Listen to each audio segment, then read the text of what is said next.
平坦ではなかったナバウト選手のサッカー人生、マレーシアへと渡ったことも。Yeah, I mean, after Melbourne victory, I didn't have any options. No one in Australia wanted to sign me, and so I got the opportunity in Malaysia, and I went over there, and Malaysia's very. It was good for my confidence because the league standard wasn't very high. Yeah, of course. That's why I said I got a lot of confidence from Malaysia. I was playing 90 minutes every week, and I was scoring goals every week. But I also had people from the management and the office basically saying that if you don't score, your contract is finished. So every week, you know, you had to put in a performance, you had to score goals. So for me, it was very important to keep scoring and keep, you know, my contract alive. Yeah, so when I got released from Malaysia, they terminated my contract, which was a surprise because I scored 9 goals in 12 games, and they said it wasn't good enough. So I went back to Australia and I had a trial with Newcastle Jets. And the coach liked me straight away, and the CEO loved me, so they gave me an opportunity to come back and play in Australia. Well, mostly my wife and my family have been there the whole time, pushing me and making sure that, you know, my head stays up. But mostly, you know, the reason for me coming back and being able to play in the World Cup and being able to come here to this unbelievable club was the opportunity that Newcastle gave me. Not many clubs gave me that opportunity, and I had very good coaches along the way, you know, helping me to progress and get my confidence back. Yeah, look, it goes back to what I said, is that I have to give 150% every time I play, and supporters love that because I have passion for every team I play for. I put in 100% in every game, and I fight for everything. No matter if we're losing 5-0 or we're winning 5-0, my attitude doesn't change. I give 100% as long as I'm on the field. 自信を取り戻したナバウト選手。そこにレッズからのオファーが舞い込んだ。I was the most excited I've been in my career. It was. I know this is the biggest club and the best club in Asia, and to get this opportunity to have a club like this be interested in me was unbelievable. And you know, when I spoke to my agent, he said, "You can't change anything. You have to go there and play exactly how you played in Australia because that's why they like you."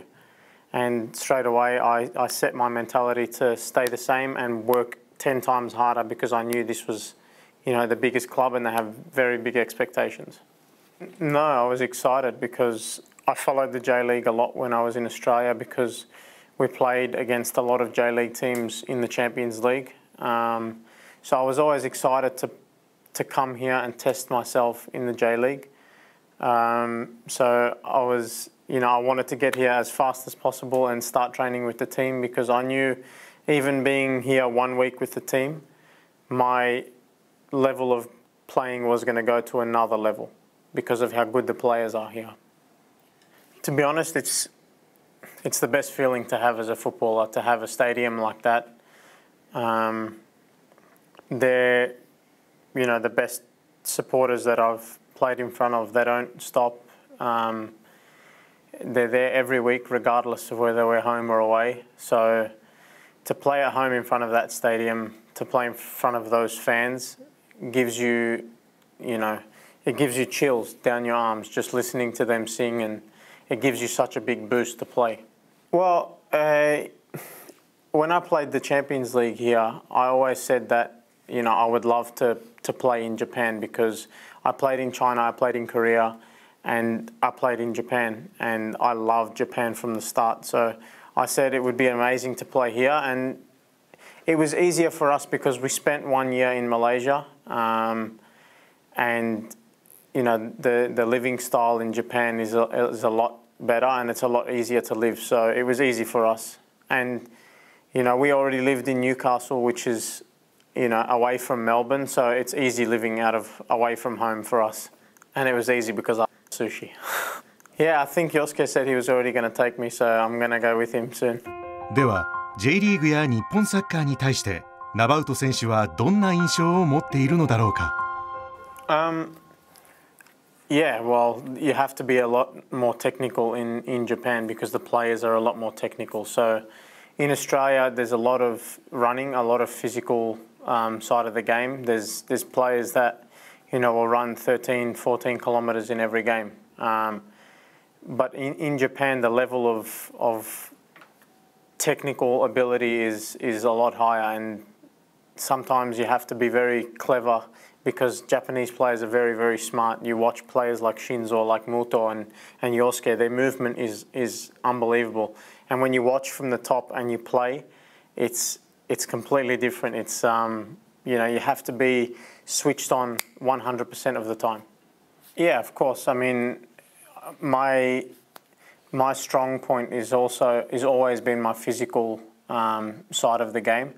But I said if I can keep that and add to that in Japan and also work on, my technical ability, because naturally you're going to become a better player. With these players around you, you're always going to be a better player. So I said coming here will benefit me a lot because I'm going to work on that side of the game that I was lacking in Australia.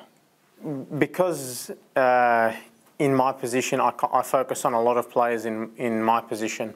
And like I said before, players like Shinzo and Muto, just watching their movement and their combination together, and if the ball goes in the box, Shinzo and Muto are going to be there. And it's something that I look at and I want to work on because I know how good players they are and I want to be, at that level.